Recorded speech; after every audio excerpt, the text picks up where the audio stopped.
Sponsored by स्वर्णावा jewellers, मोती बाजार मंडी। सोने से चमकाएं अपनी खूबसूरती। हिमाचल प्रदेश में बेमौसमी बरसात ने सेब बागवानों को 250 करोड़ का नुकसान पहुंचाया है। जनवरी से मार्च तक जब बारिश और बर्फबारी की जरूरत थी, मौसम की बेरुखी के चलते सूखा रहा।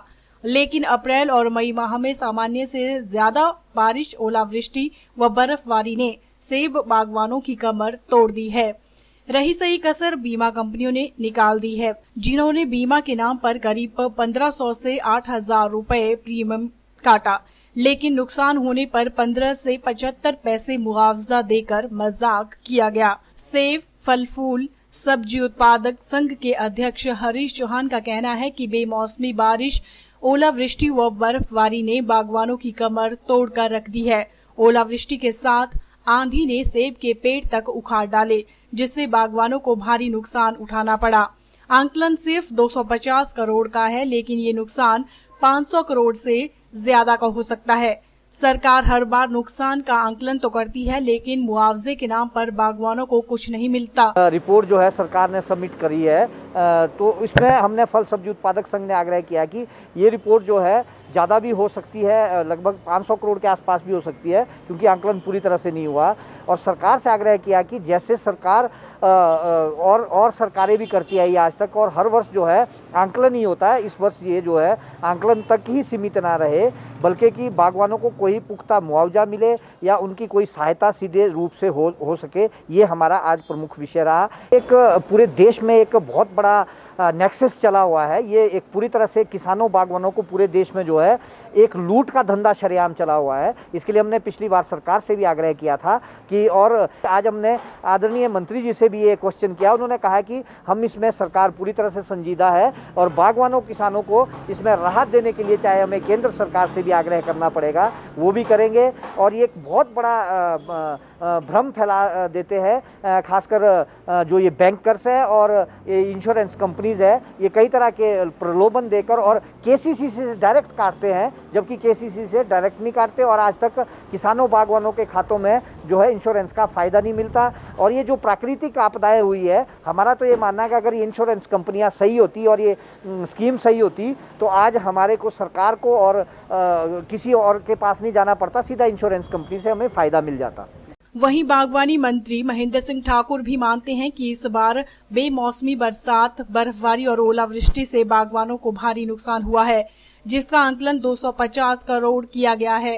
राज्य सरकार के पास इतना पैसा नहीं है कि वह इसकी भरपाई कर सके, इसलिए केंद्र को आंकलन भेजा गया है। वहीं उन्होंने बीमा कंपनियों द्वारा बागवानों से ठगी पर कहा कि मामला गंभीर है, इसलिए मामले की जांच के लिए एसआईटी गठित की जाएगी। यदि जरूरी हुआ तो किसी केंद्रीय जांच एजेंसी से मामले की जांच करवाई जाएगी। बर्फबारी की वजह से, ओलावृष्टि की वजह से जो नुकसान हुआ है, वो रिपोर्ट हमारे पास पहुंची है, जो लगभग 250 करोड़ की है। उसको हम भारत सरकार से भी टेकअप कर रहे हैं, उसको हम कैबिनेट में भी ले जाएंगे। क्या, कहाँ से, कैसे मदद की जा सकती है, उस मदद को करने के लिए हमारा भरपूर प्रयास रहेगा, क्योंकि जो वित्तीय स्थिति आज विश्व की है, भारत अपने हमारे देश की है, हमारे प्रदेश की है, वो किसी से छुपी नहीं है। प्रयास करना, कोशिश करना हमारा काम है। इंश्योरेंस कंपनी जो है आई, जो केवल मात्र जिन्होंने बैंकों से लोन लिया है, उन्होंने केवल मात्र उन बैंकों के खाता धारकों को ही पकड़ा। और मैं ऐसा समझता हूँ कि मैंने विधानसभा के अंदर भी कहा है, उसके बाद हमारी बैठक हुई, मैंने उससे भी कहा है कि उसमें बैंक के अधिकारियों की और कंपनी के अधिकारियों की मिलीभगत से एक बहुत बड़ा नुकसान जो है हिमाचल प्रदेश के बागवानों को हुआ है। मैं आज भी और पहले भी और आगे भी इस बात पे मैं अपने बागवानों के साथ हूँ कि उसकी हम बाकायदा उसकी रिपोर्ट अभी मेरे पास आई नहीं है, जैसे आएगी उसके ऊपर हम कार्रवाई करेंगे।